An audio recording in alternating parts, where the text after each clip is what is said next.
more announcements from us over the next couple of weeks, couple of months.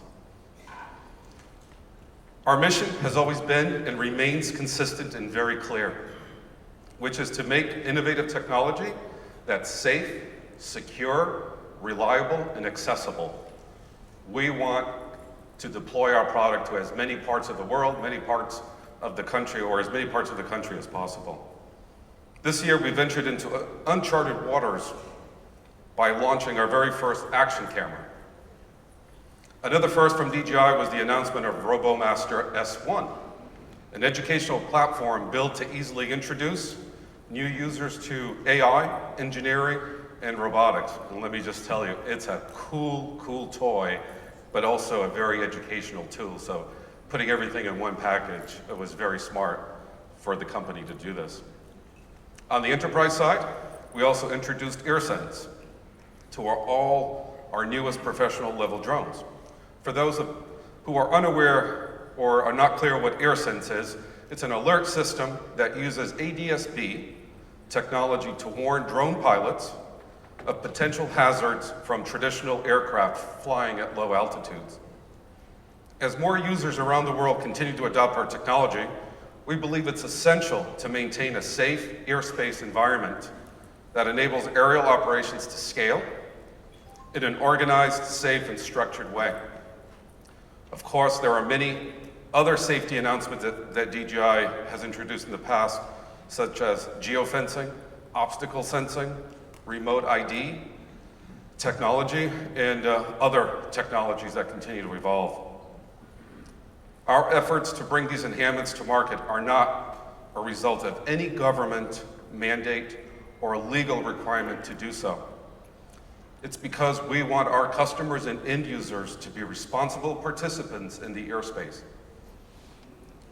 Just as we've led the industry on safety initiatives, we want to lead a constructive dialogue and pathway to industry standards as it relates to product and data security.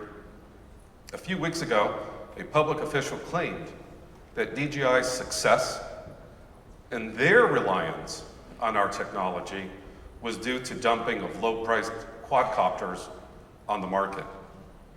It was also alleged by the same official that information from DJI drones is being sent back to China. Friends, let me be very clear, false. Accusations that have been made against us that have no bearing, unfounded, unsubstantiated, and not a scintilla of evidence over the last 2 to 3 years has been determined or found within our product. Our product is safe, clean, and secure. And I do encourage all of you to continue to use the product, and I will tell you this very clear. We, the DJI team here in North America, with support from our colleagues at HQ, we will defend and protect our product and our brand, and we will go and meet with anyone that will challenge our product, raise concerns with our product, and what we're looking for is to have an audience with them, give us an opportunity to defend our product, let us give you the evidence that you're looking for, and we want to clear our name and our brand from the allegations that have been made and continue to be made against us. This is just unfair, not only for DJI, but for everyone in this room. It impacts what you can and can't do with our drone technology or anybody's drone technology. But we feel very strongly that our product has been reviewed, analyzed by third-party validators, by government agencies themselves, and all times we have been approved and secured and clearly been shown that our product does not do what the allegations have been made against us. Now, I'm going off script. I feel very strongly about this issue, as I know my colleagues in this room feel about the same issue. But what we can't do is do this alone. Be very frank with all of you. If we're going to be successful in addressing these allegations, these accusations that are all misleading and false, we've met with a number of government leaders in Washington who tell us there is no evidence against you. But there are others within the same agency who make these allegations. Leaked memos, draft memos, by the way, never formally addressed or sent out. What we've learned in the past year and what we're continuing to do is to engage and confront the accusers or those making the allegations against us. But as I said, we can't do this by ourselves. I know that a number of you have stepped up and are working based upon collective efforts as well as your own individual efforts. I encourage everyone in this room to step up and engage and address these issues, because I can assure you, and we will continue to assure you, that our product is safe and secure and reliable. In fact, we proactively sought an audience with individuals and organizations making these allegations, as I said earlier, to directly address these concerns, give them evidence or show them evidence that they are misinformed on the matters. But until today, we've not received a response. For this to work, there has to be two-way collaboration and two-way dialogue to address these issues in a very proactive manner. Look, security is an ongoing effort at DJI, and we welcome feedback and inputs from all of you to further strengthen and enhance our product portfolio. We need your inputs to improve the product that we're delivering and make it safer and more secure.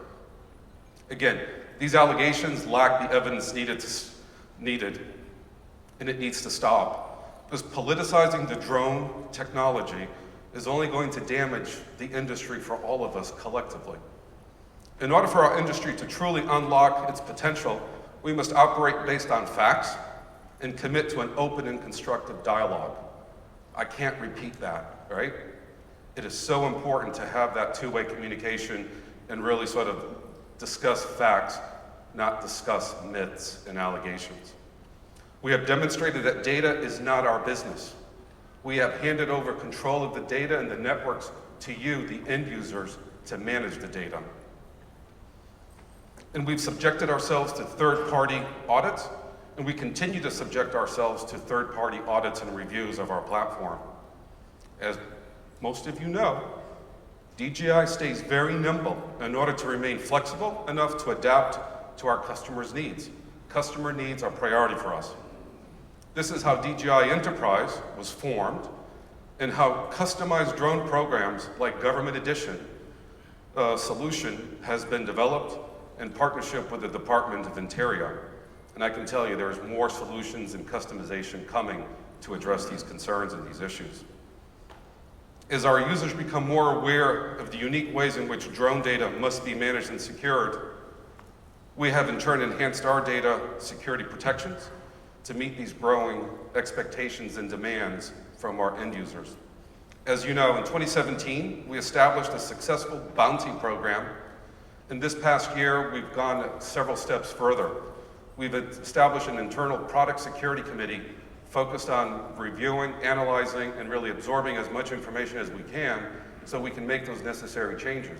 Likewise, we've also established a product safety committee to focus and really double down on the work that's ongoing to ensure that our skies remain safe and we continue to provide safe solutions for all of you, the end users. The fact is, and the truth is, DJI is committed to addressing these core issues both on the safety and the security front, and we're planning to move forward in a more aggressive manner to address these issues. In addition, we've also established a set of principles focused on three key elements of what we're planning to do on a go-forward basis. First, a commitment to transparency and education. Engaging with stakeholders, engaging with key decision makers is absolutely critical on a go-forward basis. Second, a commitment to continued research and development. DJI is committed to continuous investment in enhancing security protocols, cultivating a security-conscious culture, and developing unique solutions for customers with the most rigorous data protection needs. And then lastly, a commitment to continued outside validation, working with key stakeholders, working with validators that can come and review our platform and our systems to give you and others the assurance that the product is safe and secure. DJI is committed to subjecting ourselves to greater and greater review and security. We have nothing to hide. We want to share what we know, share the information, and share the facts with all of you. Look, we remain committed to these efforts, but we must recognize that the whole industry must collaborate on addressing these issues together. As with most emerging technologies, there are no clear guidelines to assess the security of drone technology. That's real world today. This is why we're calling for an industry-wide security standards that will strengthen public confidence in drone use, increase market competition, and help industry stakeholders prioritize the protection of data. These standards need to be origin agnostic, risk-based, and industry-led. A clear framework that sets forth industry standards will create a level playing field for all and ensure that drone operators have access to the most advanced and secure drone technology in the marketplace. Today, we will introduce you to a series of new solutions that address some of the global challenges we face, such as sustaining a growing global population while preserving the environment and ensuring that those who serve and protect our communities are able to do so safely and with the best tools at their disposal. On day 2, tomorrow, we will walk you and talk with you in greater length about how we can work together to really create an enabling environment where these technologies and tools can be utilized in their greatest potential. But in the meantime, where we are in the commercial drone industry today and what some of the emerging applications that are on the horizon, what are they? And we need to go into greater detail to better understand what those are. To start, let's look at the growth that we've experienced together. Earlier in this year, the FAA recognized that the commercial drone industry was accelerating, shifting their 2018 forecast to today. So currently, the FAA is predicting that by the end of this year, the industry will be where it should have been in 2021. That really is a strong indicator of the growth that we're starting to see and that we continue to see in the industry. That's a 2-year acceleration, and the forecast through 2022 is even more ambitious and very impressive, as the numbers up on the screen indicate. It is expected that we will hit nearly double the amount of drones today in use in the next 3 years. Similarly, DJI has seen the growth not just in the United States, but globally. So far in 2019, DJI has seen its commercial drone business grow at over an 80% growth rate. 80% growth rate in the past year since we last met at last year's Airworks conference. Across verticals, we're seeing leading organizations scaling up, such as Corteva, deploying the largest ag drone fleet in the world, Rio Tinto, mining giant, who has expanded the drone operations globally, as well as the Department of Interior, who's doubled its use of drone technology in the past couple of years. We're also increasingly seeing advanced use of drones in public sector, such as the North Carolina Department of Transportation's statewide drone program, where they've used drones to environmentally perform analysis, accident reconstruction, and public safety, as well as hurricane preparedness, as well as post-hurricane activities to support the rebuilding of the community. But speaking of public safety, this is one industry where drone technology continues to prove its value.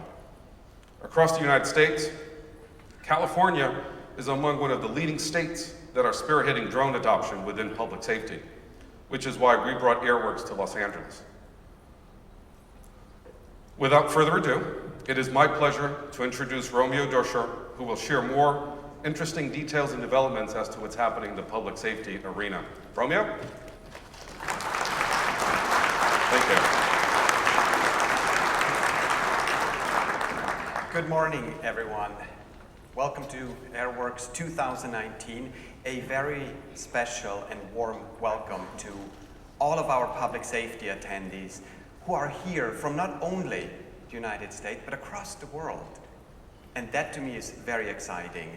Los Angeles Fire Department, thank you very much for having us here in your city, and yesterday for hosting us for a pre-conference public safety training day, where we brought not only public safety attendees, but also individuals and public safety agencies from the regions together to start talking, networking, sharing best practices, and preparing for future deployments. It is a true honor to also have the world's second largest fire department, America's premier fire department, FDNY, here with us. Then, Washington State Patrol, a department operating over 110 drones for accident reconstructions so that they can open up a road quicker. That has tremendous impact on the public. If you can get home quicker, if you can get to work quicker, that impact is felt. As Mario mentioned, North Carolina Department of Transportation, leading state agencies, but I also want to welcome our friends from Sweden. We have the Swedish National Police here and the Swedish contingencies agencies with us. And somebody that I'm excited to learn more about, Artelia. Artelia was used right after the devastating fire at Notre Dame on April 15. But that's not it. We have with us today the person who started and led the drone program for the Paris police. And thanks to robotics, ground robotics, as well as aerial robotics, the cathedral still stands. Right after the fire, Artelia was tasked by the French government to use technology like drones to inspect not only the outside of the cathedral, but also the inside. And Benoit Guyon will have a presentation about their experiences, lessons learned, a little bit later today, and highly encourage you to attend this presentation. Saving lives, there are three things that today I would like to address. One is the state of drones in public safety. And when we look at the United States, we see a tremendous curve of adoption rate within agencies across the entire United States. We have roughly 40,000 fire and police departments. Out of those 40,000, roughly 500 have a manned aircraft unit associated with it. And it makes sense to have a drone program when you don't have direct access to a manned aircraft like a helicopter or a fixed wing. And it makes sense to have a drone program even if you have a helicopter or a fixed wing. We're also seeing this tremendous increase when we look at RFPs, requests for proposals, that were submitted by state and local entities. Over half of them are for public safety use of drones. But in order for this growth to continue, we need to set standards. And those standards, as Mario said, are not only in public safety, but across all the different verticals that we are seeing our technology being used, from agriculture to construction, inspection, oil and gas. And once we have those frameworks, we can set the standards. And that is extremely important when it comes to training as well, because we have so many great training programs across the United States, but we need to pull them together to create one standard. So that the fireman in Los Angeles, who may be moving to a different department, can transfer his certification that has meaning. Or when we deploy to a natural disaster and we show up with a certification that the incident commander knows what the capabilities of the operator, of the visual observer, and the drone data specialists are. The pieces are coming together for large-scale deployments. And here in California, we are one of the states that is prone to have natural disasters. Not only the earthquakes that occasionally happen, but as in recent history, wildfires. And I would like to share with you some information from a deployment I was part of last November in Paradise, California, northern part of the state, where a wildfire really caused one of the most destructive events in the state. Almost 19,000 structures were lost, together with 85 lives. And the damage of this wildfire was tremendous. We responded with a team of 16 public safety entities from both fire and law enforcement, and we flew over 600 missions, collecting 72,000 plus images and videos, and we ultimately mapped the town of Paradise, 17,000 acres. That is the equivalency of 13,000 football fields or soccer fields for our European guests. Then this data was sent to our colleagues at DroneDeploy in San Francisco. We hand-carried the data down there, and DroneDeploy is one of our ecosystem partners providing 2D and 3D orthomosaic maps and GIS systems so that the public could go and look at their communities, can look at the state of their homes. And this data, even almost a year later, is still being used for insurance purposes to speed up the process of these homeowners that lost everything, for reconstruction purposes, for debris removal, data that is tremendously impactful to so many. And speaking of impactful, the drone has saved 279 documented lives as of today. These 279 people that were saved by drones are here and still with us because the drone was part of the emergency response, was the crucial piece that did find or help that individual. And this is priceless. Along with saving lives, we help public safety officials with mitigating their risks to their own people on the ground, because getting more information is crucial. And that leads me to a very exciting announcement. Today, DJI is announcing its disaster relief program. And that will help not only during large-scale deployments, but it will help in the future. And here's what we're doing. We are going to be supporting public safety entities and organizations which have already deployed to large-scale disasters, fully integrated into the incident command system, and we will support them by a variety of things. We will support them with up-to-date new DJI technologies, both on the hardware and the software side. We will support them with tech support and manpower, and together we will not only execute the missions that need to be flown, but learn, write after-action report, and take that knowledge back and build upon that knowledge to create even more solutions. And the 6 entities that we have vetted so far are Los Angeles Fire Department, right here. They have deployed to multiple wildfires. Menlo Park Fire Protection District, Alameda County Sheriff's Office, both of these entities deployed on several wildfires up in Northern California. Exxon, a partner of DJI's, as well as FlyMotion, and the PSUR team in Texas, which comprises of members from different public safety agencies that come together and respond as a unit. To me, that is exciting and worth an applause.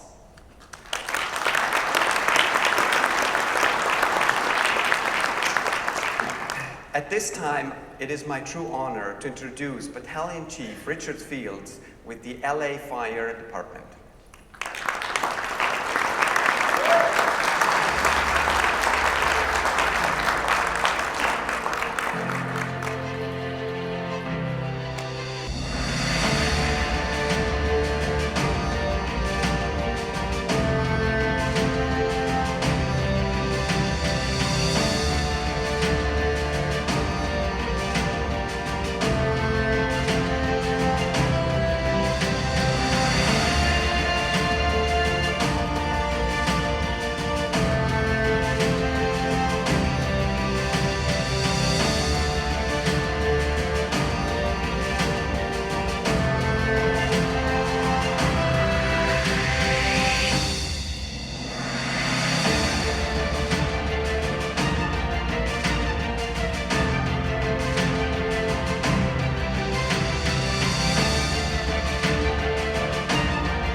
It's always something. We talk about technology, and so let's just move forward.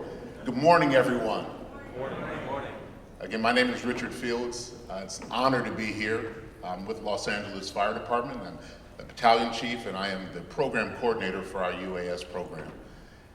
It is an exciting time that we're living in now, where just 5 years ago, my best tool as a fireman was an axe. Today, We use drone technology as a force multiplier in our daily operation. Some of the foundations of why we are here today is the strength of a fantastic team.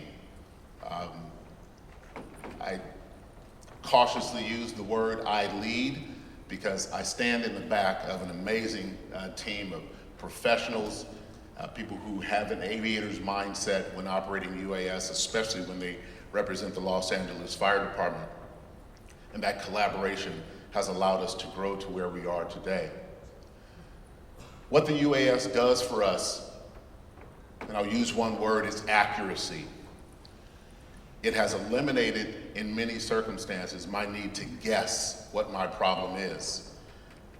You look at the image there, I have firefighters that are making entry into a potentially hazardous situation involving chemicals, but I only know what I see visually. The enhancement of technology allows me to more accurately verify what my challenges are, where heat is, where it could possibly be generated from, to make a better plan for deploying my resources and deploying people into safer locations so that we can mitigate the emergency without putting firefighters at undue risk. Romeo spoke a little bit about operating in the wildland. The fire department has found that operating UAS as a force multiplier for our manned aircraft is a very, very valuable tool. We make it clear that a drone will never replace our aircraft in the air and the valuable jobs that they do, but we can increase their efficiency. You're looking at the image there, it's not that large, but it shows a helicopter making a crucial water drop. Again, accuracy of information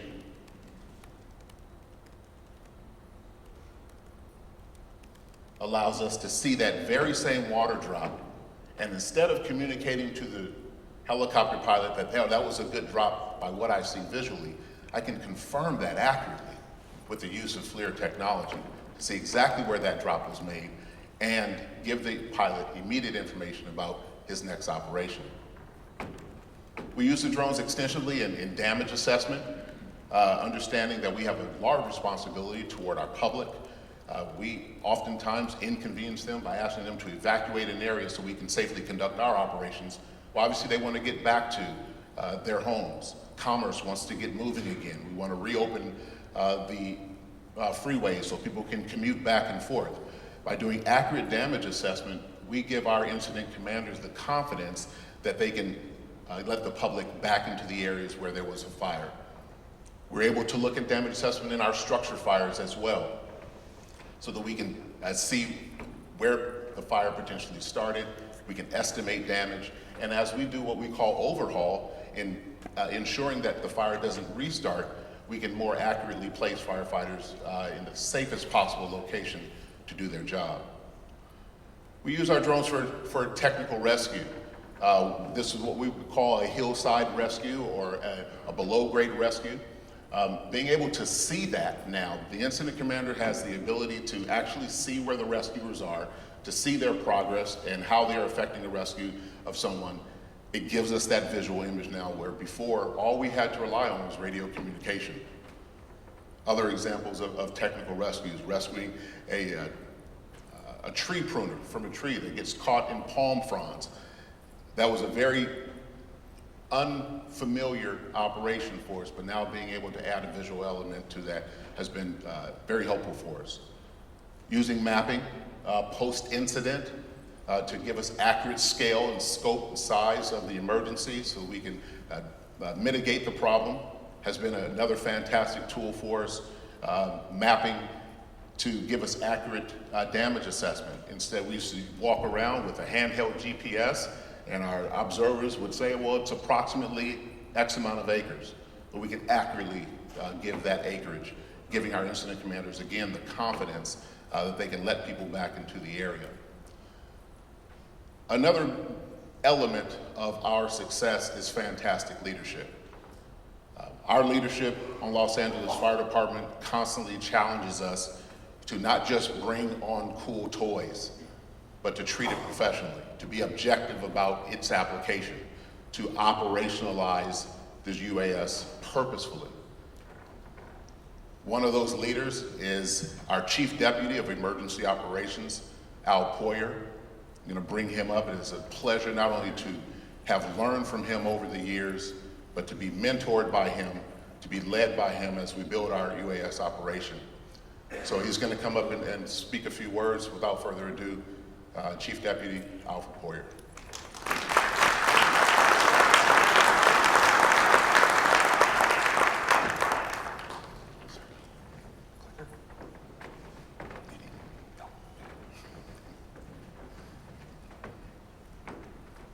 They're very good with the mics.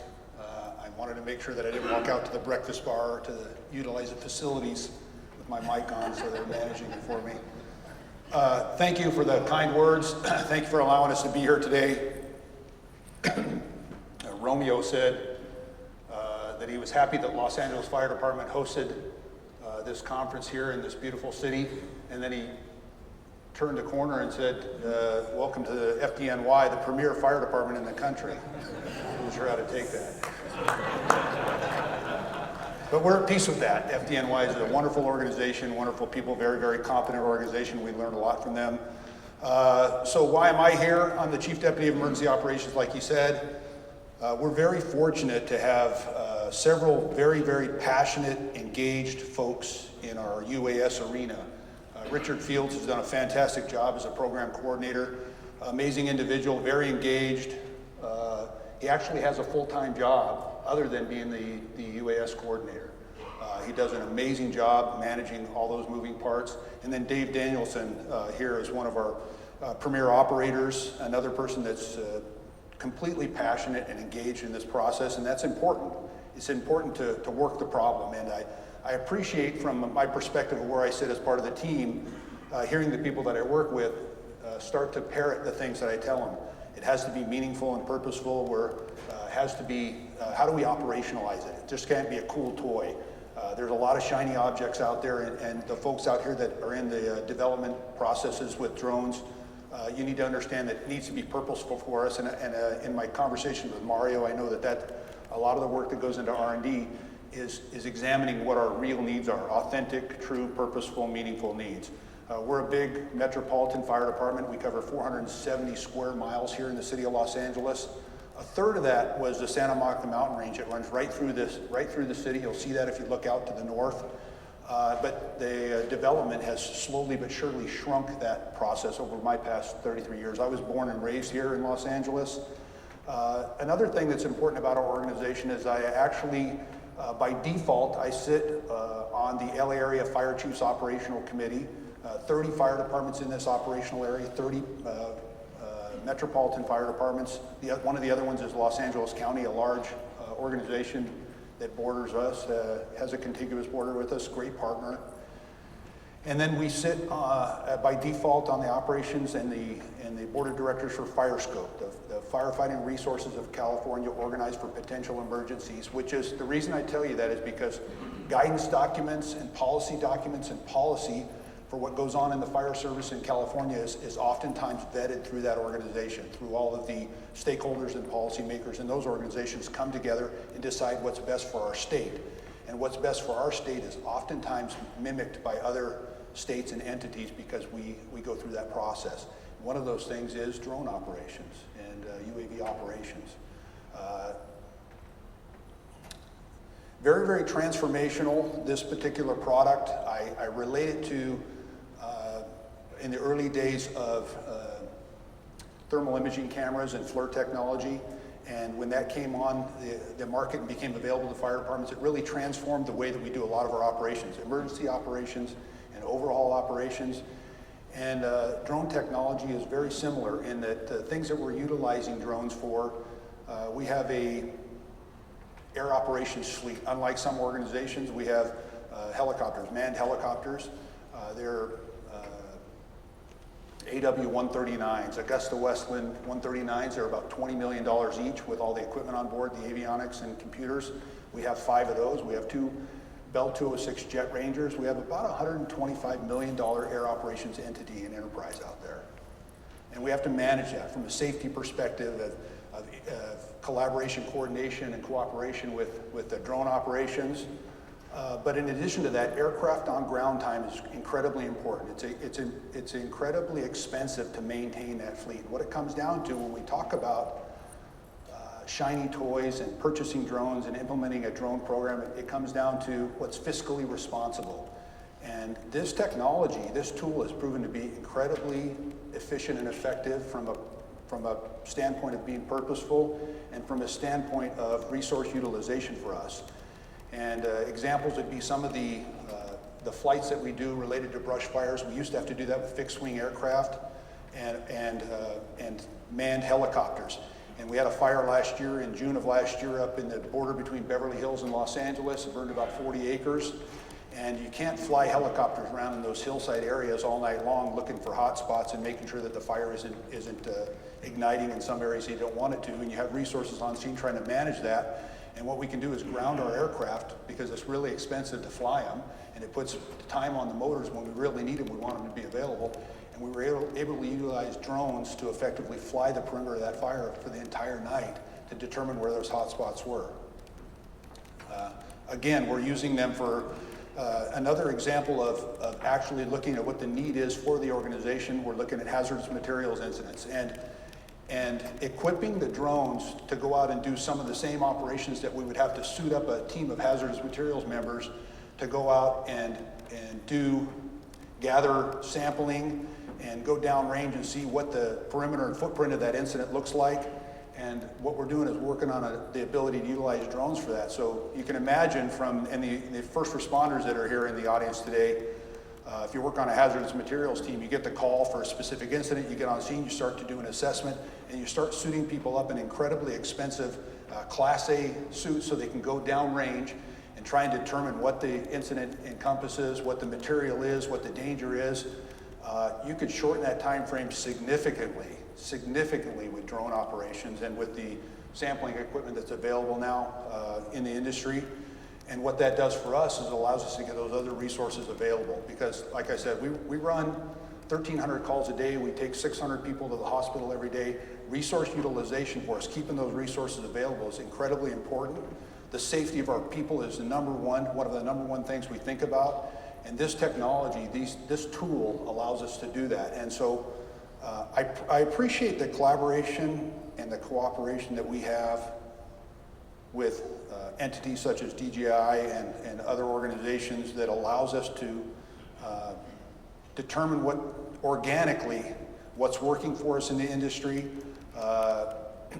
It wasn't a technology or a tool that came to us and they said, look at this tool, look what we can do with it, because it's probably, like I mentioned, fire scope, and at the LA area fire chief's level, this technology, drone technology, and this tool is the most talked about type of capability.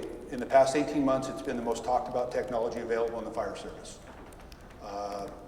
Everybody wants to have a drone program. Everybody wants to operationalize their drone program, but oftentimes, and I ask that question, I'll see footage of, look at how we use the drone during emergency operations, and it's not during emergency operations. They post it on social media, and it's footage of drone operations well after the emergency has subsided. And so that's my big question to my staff is always, how are you going to operationalize this? How do we, in a 470 square mile footprint, and we have a need for it on site of a fire that's 3 o'clock in the morning, how does the incident commander pick up the radio and say, I'd like to get a drone operator here and start doing a flight? How do we get that drone operator on site, get that thing airborne, and start providing situational awareness? And that's the challenge we're looking at right now. Another thing that I did in my career was I spent 20 years on a FEMA urban search and rescue team. I deployed all across the country for some of the big disasters. Katrina would be one of the big ones that you probably heard about. And it's a large-scale, landscape-style disaster. And I see, when you talk about force multiplier, when you talk about the idea of resource utilization, this certainly gives us the idea, the opportunity, inaccessible otherwise through vehicle or on foot, and to do wide area search and rescue utilizing this technology. I think that the opportunities to utilize this technology are unknown, and when I use that term organic, we are discovering ways that we didn't even know that we could utilize the tool, and we're validating those processes, and some of them we're looking at with hiker search and rescue, we're still exploring. But we do have challenges in this city that are unique to this particular type of operation.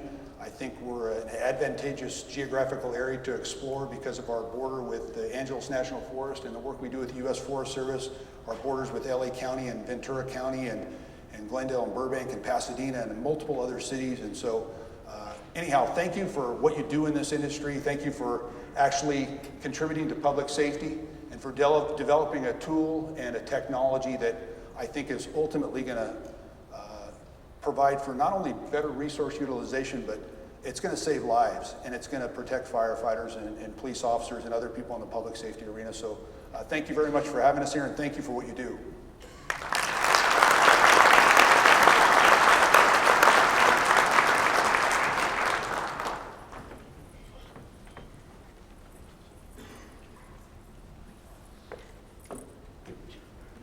Hi, everyone. My name is Jan Gasperk, and I'm the Director of Strategic Partnerships here at DJI. We have been hosting this conference for over 4 years now. And every year we organize this conference, it really just amazes me so much by the leaps and bounds that the industry is able to grow in such a short time. I believe the first Airworks we had was in San Francisco, and we had probably just a little bit over 100 people. And then today, just 4 short years later, we're at over 700 people here at the 4th year. But every year when we organize this conference, the reason we do it is to really create a platform to bring all the different stakeholders for the industry together under one roof. Okay?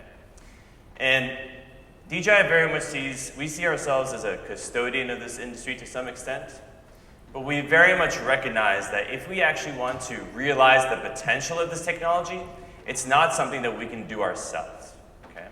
So with this conference, our intention is to bring all the different stakeholders together, show you amazing things, such as what LAFD is doing with this technology, and really together come together and accelerate the growth of the industry. I want to just take a brief look back at one of Romeo's slides earlier.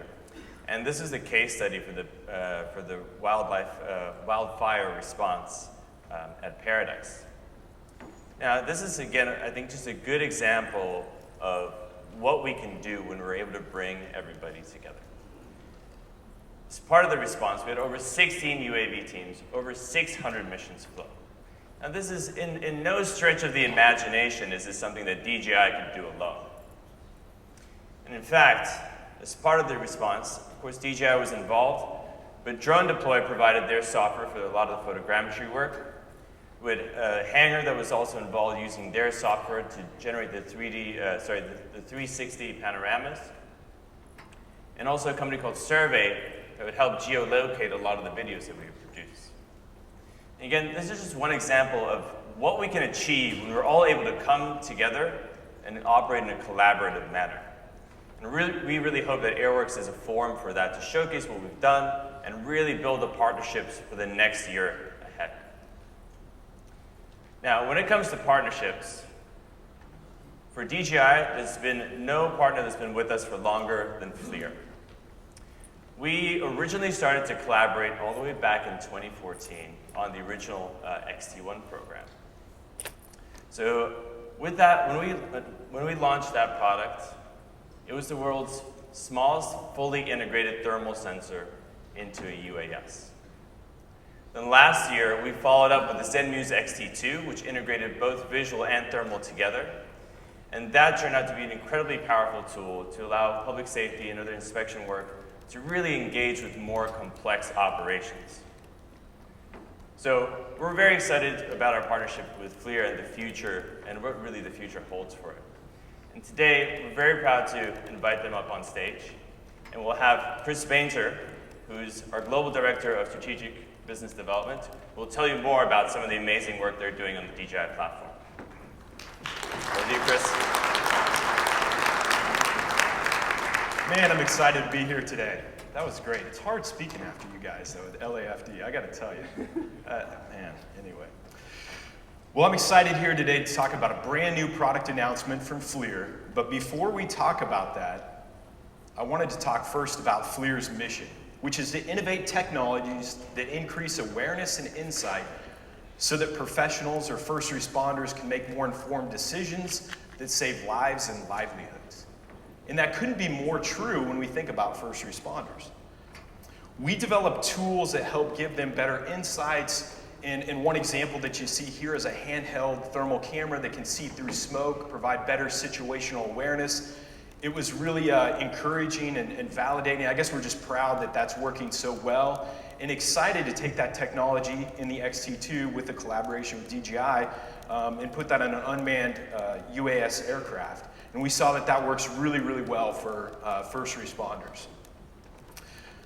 But our CEO talks about being proud or being happy with his success, but never being satisfied. You probably associate FLIR as a thermal infrared camera company, but 41% of our business actually comes from non-thermal technologies. And one of those is our chemical, biological, radiological, nuclear, and explosive detection devices. That team is focused on building products that safeguard people and property. And we leverage 40 years of experience in developing products that are ruggedized and able to go into the harsh, difficult locations that our first responders have to go into. If we think about that a little bit more, I didn't have a full respect for what happens in situations like this. Unknown hazards, rapidly evolving environments. From a hazmat perspective, as I've been told and as I've seen in videos, they put on this maximum PPE, personal protection equipment. And that stuff, it's heavy, it's hot. You only get to be inside there for a certain amount of time before you have to come back, get washed down or whatever they do to cleanse the suit, and then somebody else goes out. So when you think about responding to these, we don't know the hazards, so they're putting on maximum gear, headed in. They only have a short amount of time to try to assess what the threats are, and then they're headed back and another team is headed out. So we started to think at FLIR, is there a better way? Is there a safer way? Today I'm excited to announce a new product. It's the FLIR Move C360. It's an unmanned multi-gas sensor, FLIR's first non-thermal payload for a UAS platform. And it's meant to be deployed ahead of first responders to both locate and detect the hazardous chemical threats that might be present and map out that hot zone. This lets first responders know exactly what type of gear they need to use, and they can respond much faster to that threat because they have an idea of the location and the types of chemical hazards that are going to be there, and they can respond accordingly. And then in addition, it continues to work on scene to provide 360-degree situational awareness as a scene evolves, as things progress, and stream that data back to the people that need that information to make the decisions necessary.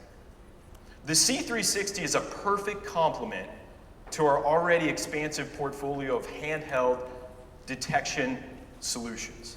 Let's take a look at a video and see it in action.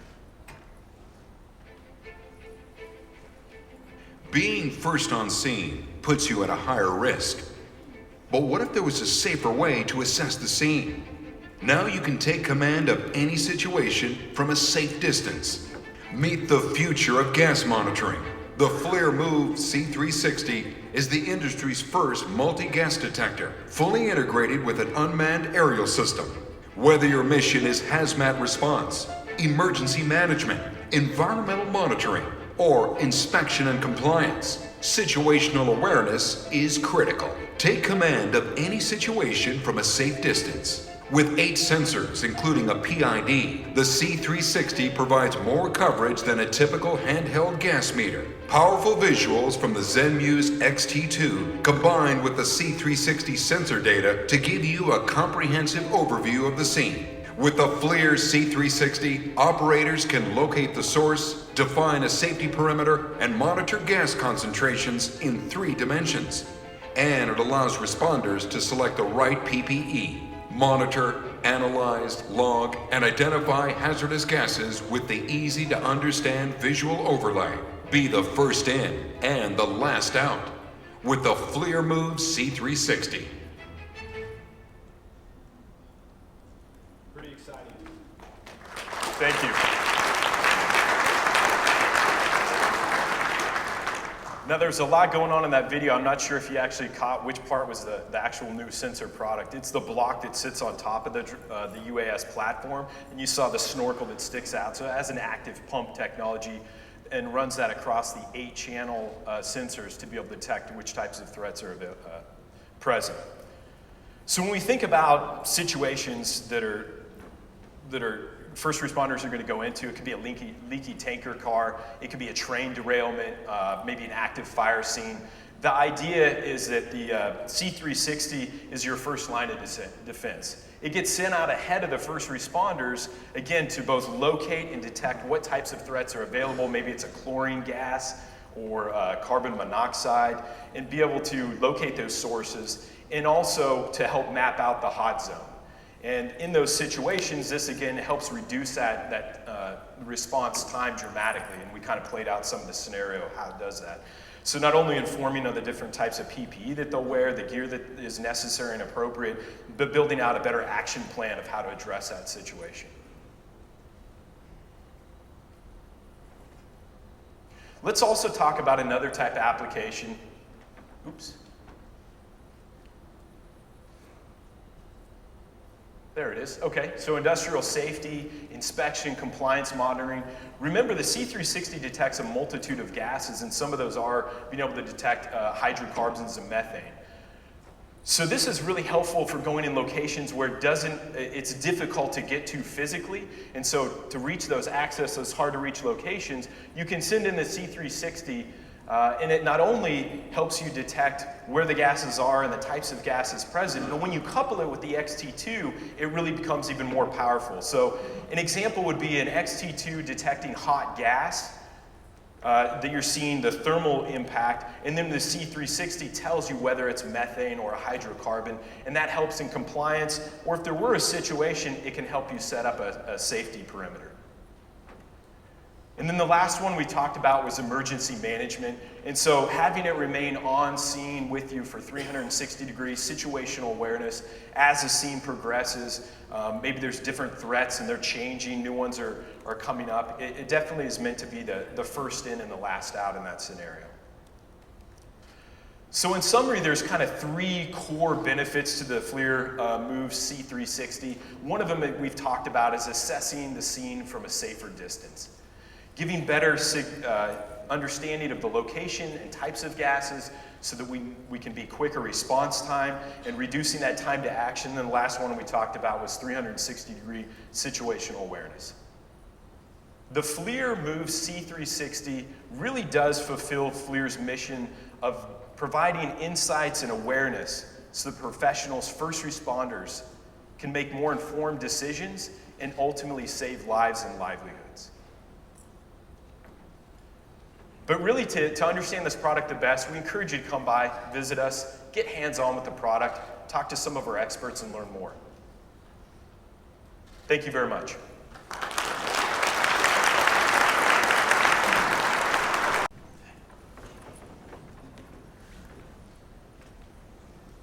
So I'm incredibly excited to get the C360 into the hands of our customers.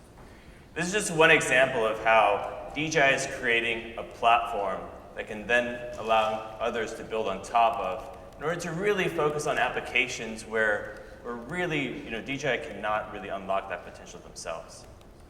So far this morning, we've focused a lot on the public safety industry and all the incredible work and progress being done there.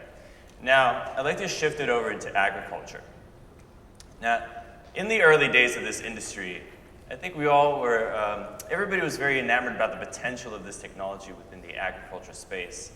But over the years, let's say that the growth has been a little bit halting, right? Frankly, it all turned out to be a lot more complex than a lot of us first imagined.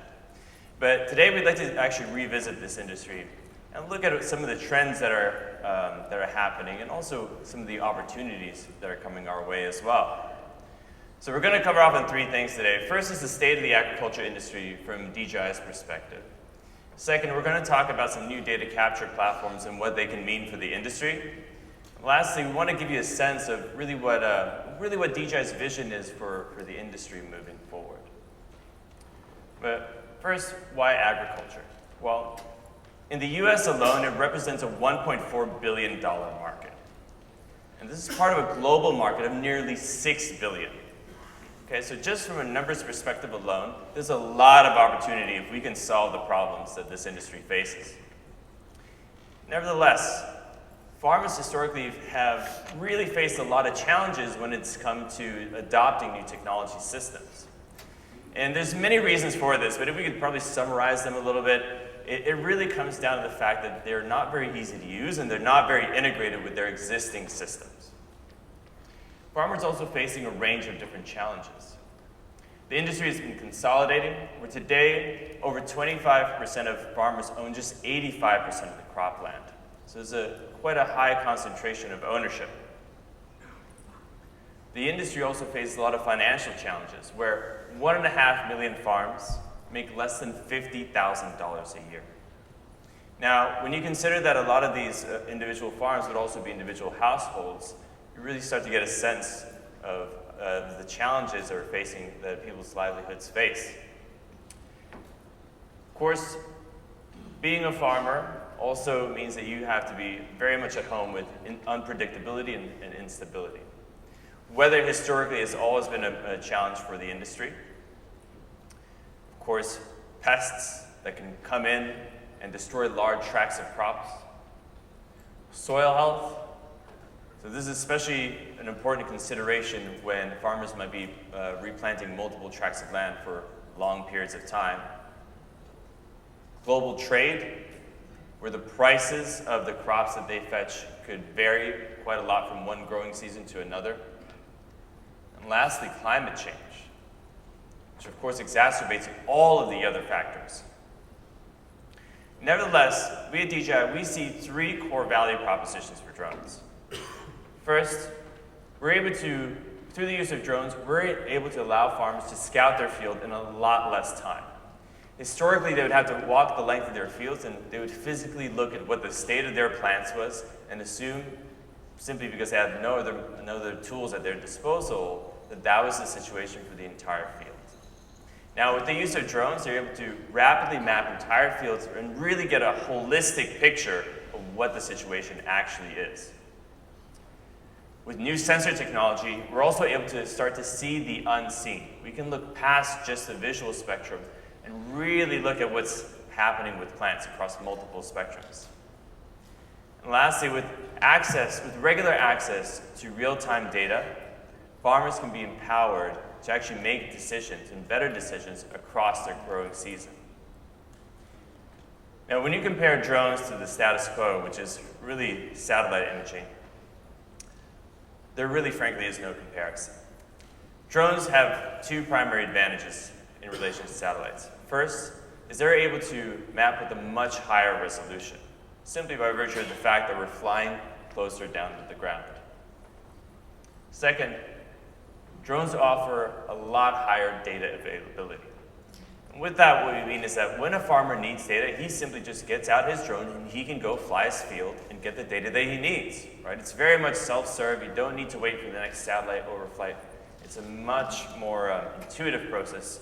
And really, the tools are in their hands. So when we're comparing the efficacy of the data that we can capture, we really see that this is an area that drones can greatly improve upon the status quo in the industry. Over the last few years, there have been substantial increases in the performance of multispectral imaging as well.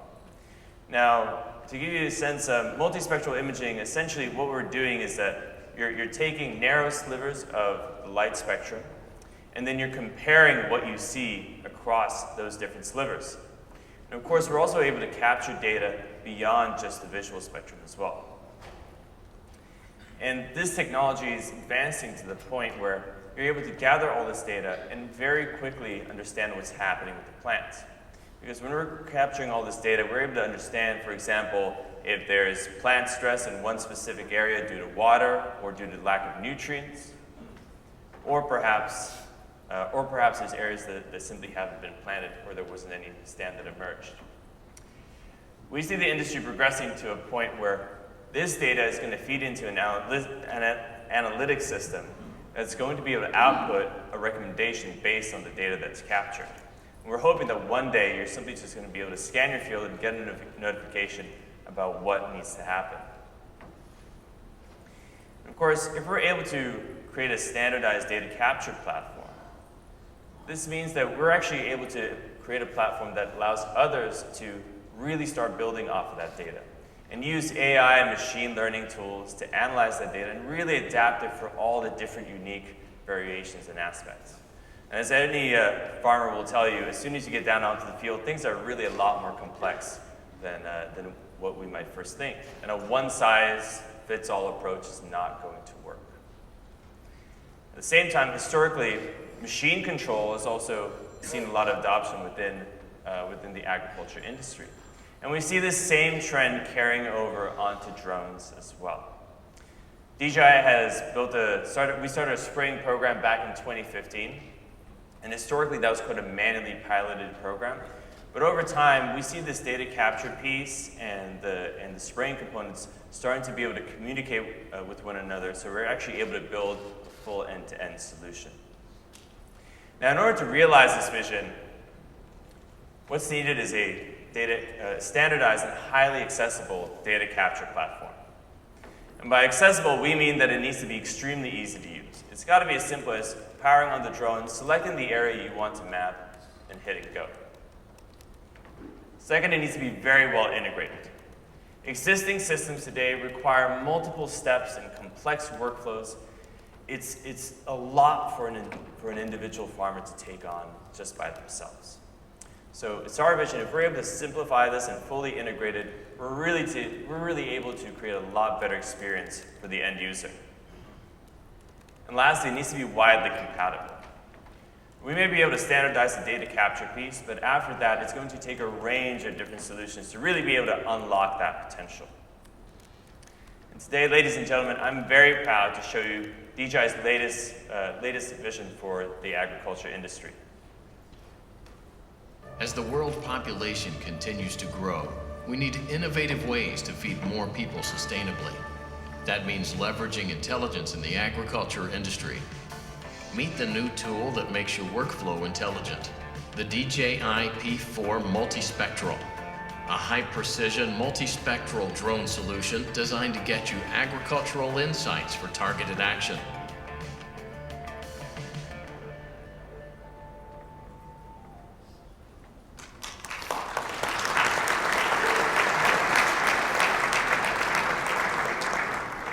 Ladies and gentlemen, the P4 Multispectral.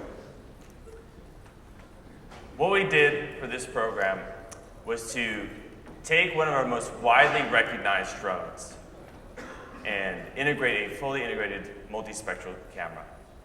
And we chose this particular system because it's one of the most reliable and most robust that we have out there in the market. Now, you'll notice that the P4 Multispectral actually has 6 lenses as part of its camera system. Now, this camera system is designed to be extremely easy to use.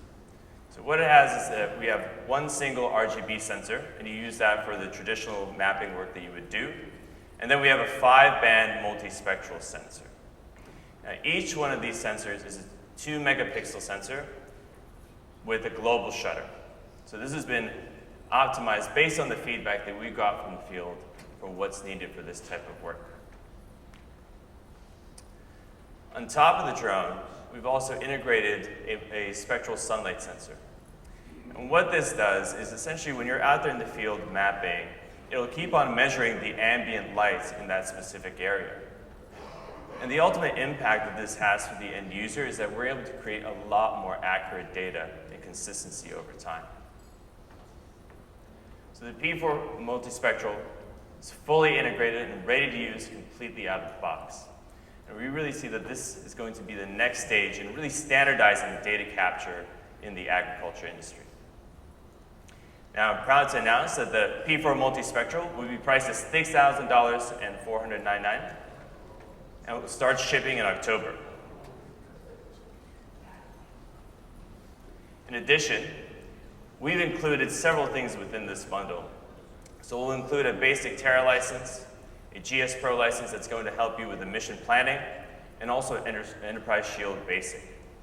Our intention here is really to give farmers everything they need in one specific package so they can get out there and start mapping straight away. The P4 Multispectral will also be compatible with DJI's DRTK2 system. Now, the reason this accessory is important is because when you're mapping fields multiple times throughout the year, and you want to compare the data sets over time, you really need to have very tight accuracies. And with the mobile base station, we're able to achieve 2 centimeter level accuracy. And that will be priced at $9,100. So we're very excited about the potential of the P4 Multispectral and what it means for the agriculture industry. And really hope that through this system, we're able to standardize data capture and give people a regular tool in order to be able to leverage drone technology in a more effective way. Now, as I mentioned earlier, partnerships is a key piece of what we do here at DJI. And to really unlock the potential of drones in agriculture, we really need to be able to get at the data and make that data useful for farmers. And there's no company that's been working on agriculture longer in this industry than DroneDeploy. And today I'm very proud to invite on stage DroneDeploy's CEO, Mike Wynn, who will tell you more about some of the amazing work they're doing in this space.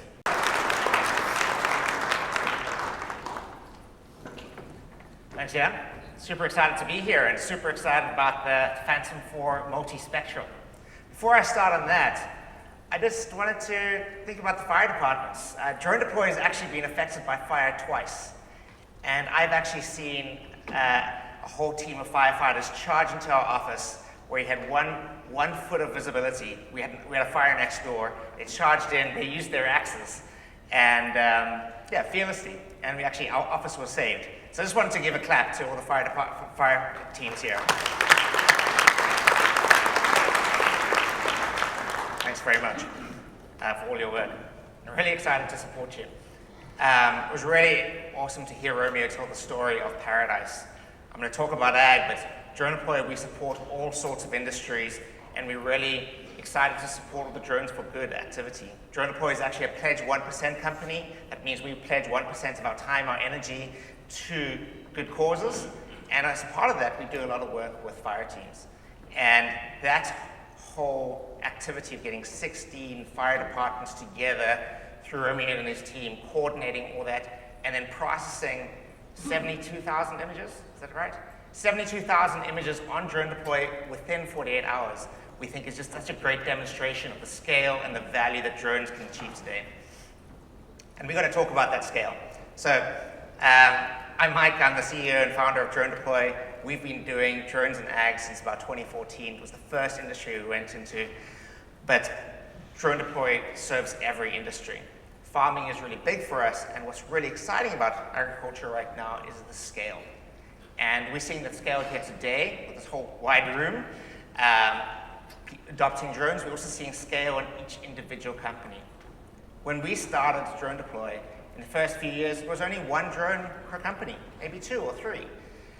2016 started to get to 5, 6, 7, 10. 2018, we started to see the first real wide deployments, and we're really proud that we've got multiple companies now flying over 100 drones in their fleet. True scale. Let's talk about that.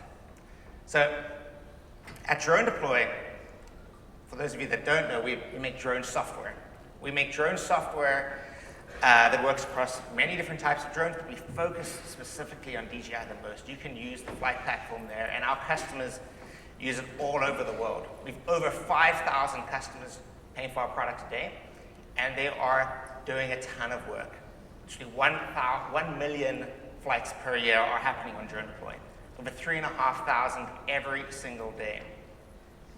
And you're going to hear about Cortiva. They're doing a bunch of those. Our community is super active. They've mapped over 100 million acres. Sounds like a big number, but to contextualize that, that's actually the size of California. I don't know who flew into California today. I suspect a lot of you. If you looked out that window and you think about the size of California, it is truly gigantic. And to think about that, a community of drone users using DJI, using our software, has mapped the entire California is incredible. We're really proud of all the work and all the value that our customers are getting out of drones today, operating at real scale. I'm going to talk a bit about how they're getting to scale, why this is happening, the maturity of the technology that Jan talked about. We were really proud of a product that we released the last couple of years called LiveMap. The first question we got asked when we came into the agricultural market was, can you deliver me the data immediately? I'm out there at the field right now. I want to make decisions right now. Not tomorrow, but right now. And so we had this immediate quest to be able to deliver data in real time. And that's what LiveMap is. It enables our customers to make decisions at the field edge. Literally, while the drone is flying, and you can watch this video, the drone is creating an auto-rectified map of that site. It's not real time in the sense of 10 minutes later, or whip out your Windows laptop and put it on the back of the truck. It's real time on your iPad, processed on your GPU, right then and there. Our customers are starting to walk to those areas of interest, those trouble spots, while the drone is still in the air. That's true time to value. And what that's enabling, the time to value, is the true scale.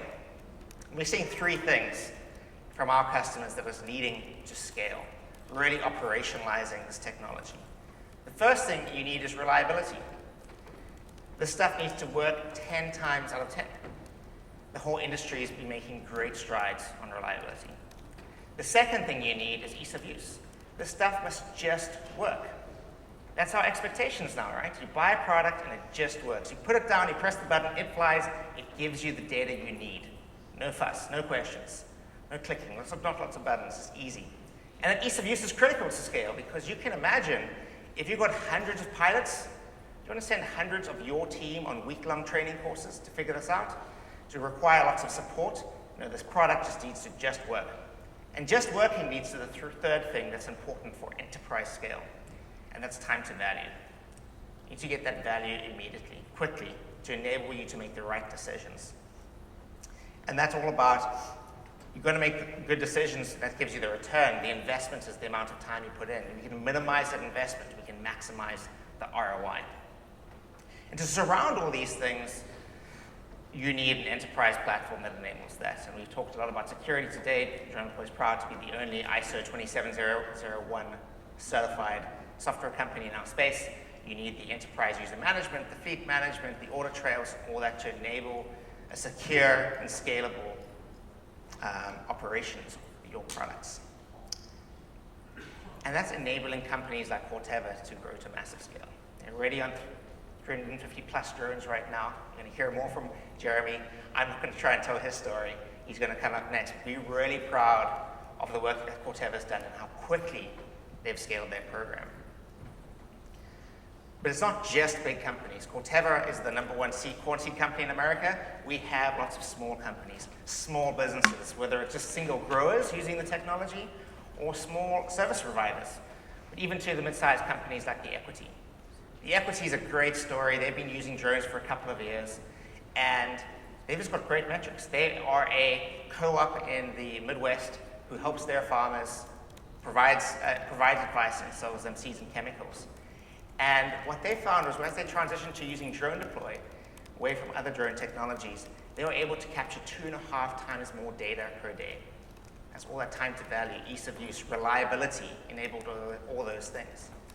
And in capturing all this data, they were able to actually build more trust with their customers, deliver better decisions, better advice, and they found that they were able to increase their sales by 7%, the sales of chemicals and seeds, and increase their retention rates by 10%. So that's real business value being delivered by drones. And we've got hundreds of these stories. If you go to DroneDeploy blog, you'll find lots of them. People are finding real value, real numbers, real ROI.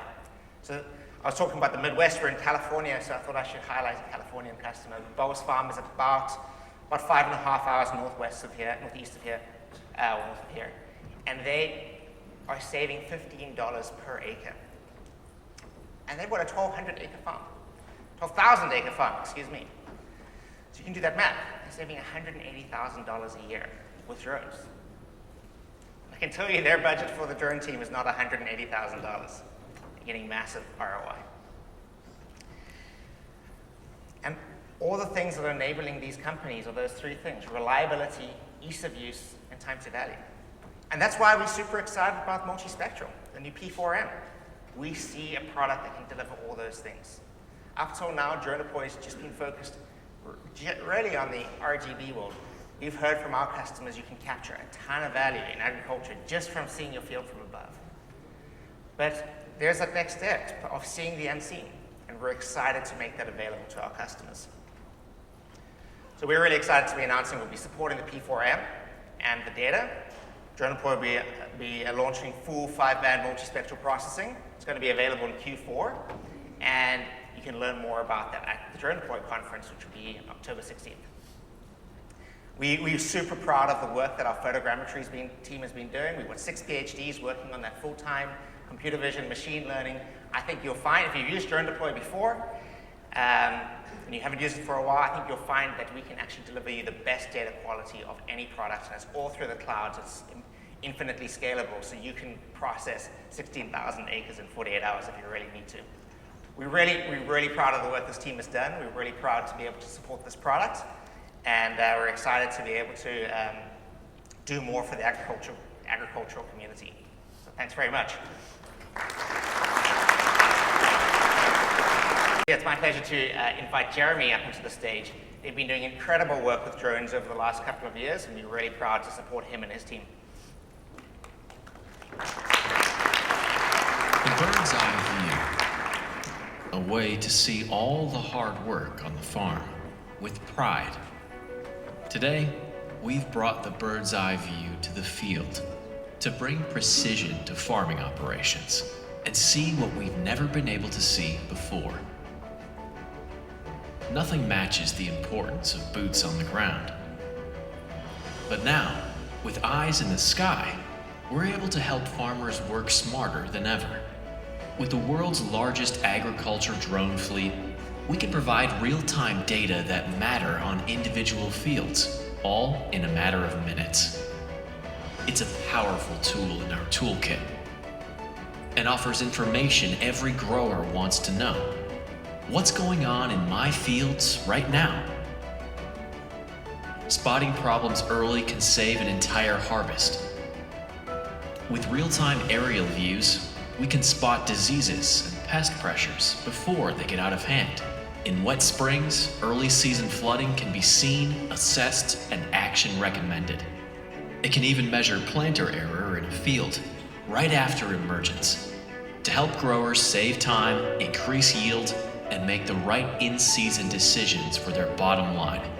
With smarter seeds, precise crop protection, and data within the drone platform, that basically anything I can see with my human eye, I can train a machine then to start doing that for me, automate it, and standardize that.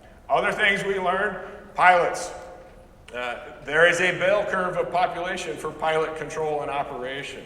So we knew we had to go out there and standardize procedures, flight altitudes, takeoffs, safety. These were new tools and technologies, and so we had to implement that standard operating procedures across the organization with our teams. We're a global company. Not every country has the same governance process for flights. So we layered on another layer of security and safety for our organization to make sure that all our pilots around the world have basic operational skills so that we're not just giving them a box and software and go do stuff. We had to train them, put them through rigorous training to know that when they went out, they were safe and secure with those operations and those platforms. So key learnings on our side was standard operating procedures, security, and quality was one of the key things. But we had to move from pretty picture to data very quickly. And that's one of the key things that we learned. So as we continued to scale, pretty pictures are nice, they're easy to sell, those type of things, but decision-making power is done off of data. And so as we scaled our fleet, we've seen very key things go on. In the very beginning, product positioning was very something simple. And this was the pretty picture. We started here. We would take the Phantom 4, put it up in the air, and take a view basically where I can't see. I'm a fairly tall guy. My son's 6'9", he's taller than me, but we still can't see over corn in 160 acres in the back of the field.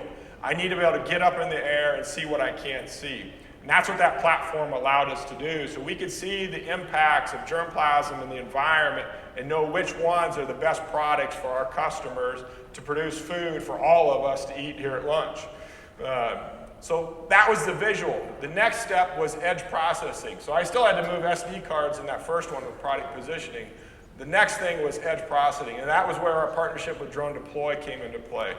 Now I can go out there with LiveMap, put the bird up, fly 160 acres in 20 minutes or less, and know exactly what's going on. My agronomists in the past would take 4 to 6 hours to do that same process, and now can do that in 20 minutes. And that's full stop. Parking the pickup, getting the drone out, setting up, and putting it away back in the case. They can be done in 20 to 25 minutes. And so that was the next thing. As you see in that example, that's a windstorm in southern Minnesota. You can see some lines that are running vertical or horizontal here. And what that is tile underneath the soil, draining water away. So when I have water drain away, I have a healthy root system. When I don't, I have lodged corn when a windstorm comes through.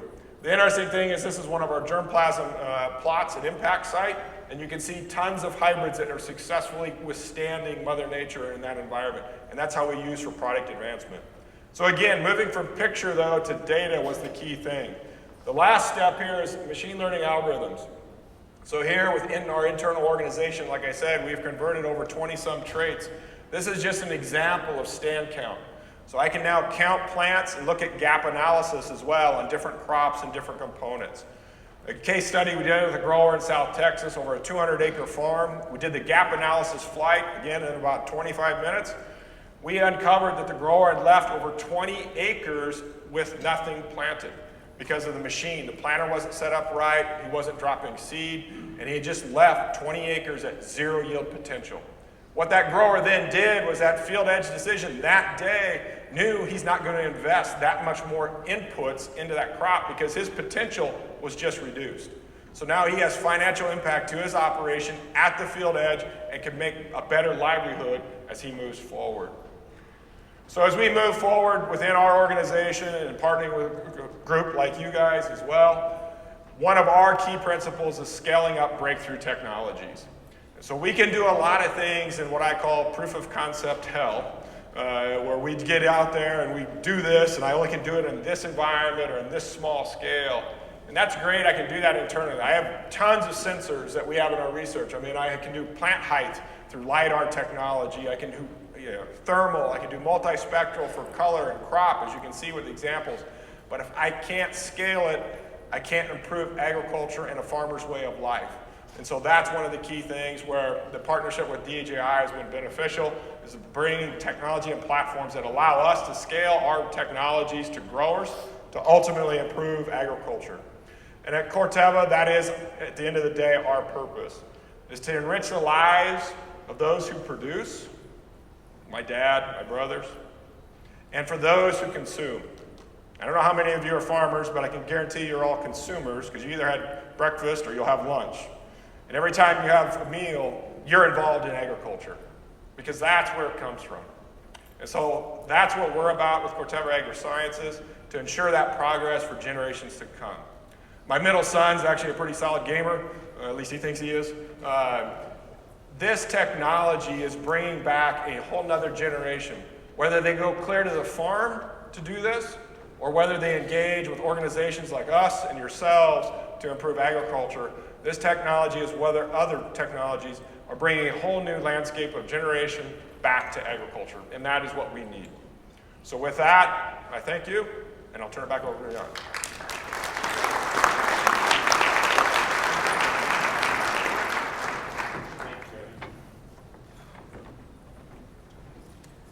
So I'm so excited about the work that Corteva is doing. So today, unfortunately, we're running a little bit behind schedule. So I'm going to zoom through the our next few slides quite quickly. So we're at the last section, so just bear with us for a few more moments. And then the next session will start at 10:45. So just a little over 10 minutes. So I'd like to just take a little bit back to our original MG1 spraying the drones. Today we talked a lot about remote sensing. We want to cover off also on the potential of actuation, of drones actually going out there and making changes into the environment. DJI's first foray into this field was back in 2015. That's when we launched our first MG1 Argas. We were then able to very quickly iterate on top of that platform, where every year we were doing a new product release with the MG1S and the MG1P. And through those generations of products, we're able to greatly improve the overall spraying performance, and also the level of automation that's built into that platform. Now, I want to share with you some of the impact that this technology has had over the years.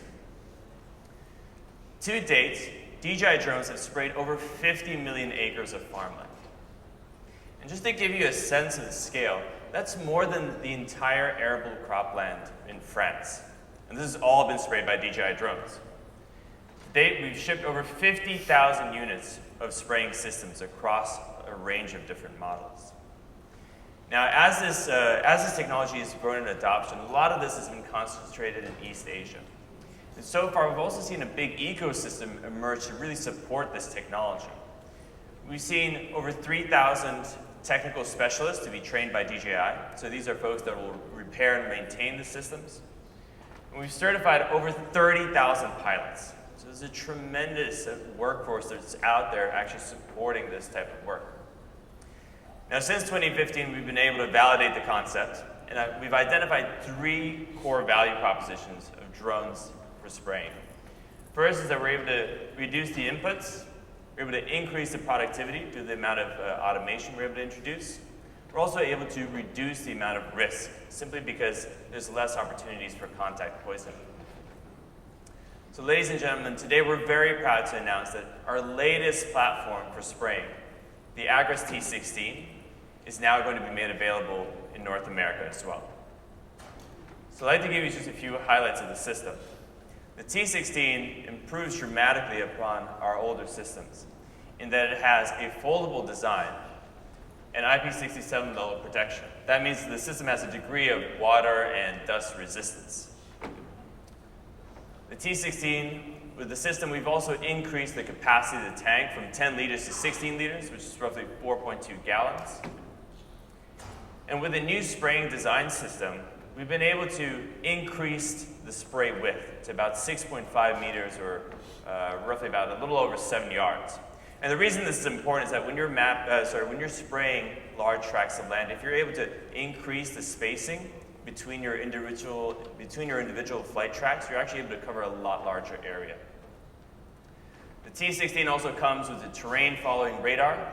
So this means that you're able to maintain consistent height between the sprayer and the actual top of the canopy.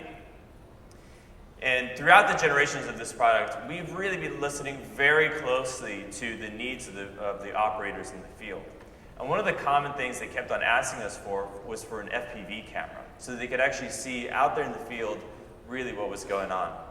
And of course, this has been integrated into the T16, along with obstacle avoidance systems as well.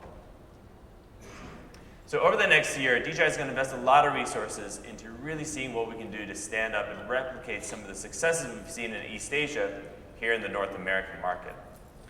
And just to close it off, I'd like to give you a sense of what our vision is for some of the workflows that are going to emerge when we have all these systems being able to talk to one another.